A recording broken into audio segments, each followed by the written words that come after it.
Right now, taking a live look at the White House this morning as the Trump administration prepares for what could be a possible peace deal for the war in Ukraine.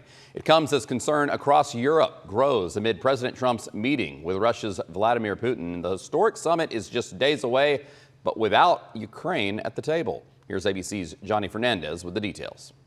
Vice President J.D. Vance meeting with European allies in the UK this weekend as President Trump prepares to meet with Russian President Vladimir Putin.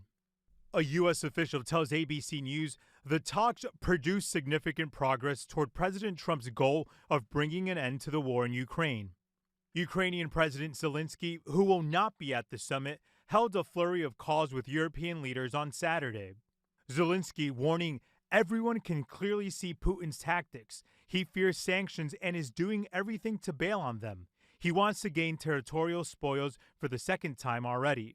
President Trump missing his own deadline to impose sanctions on Russia, instead agreeing to meet with Putin in Alaska on Friday, marking the Russian president's first meeting with a major Western leader since Russia invaded Ukraine more than 3 years ago.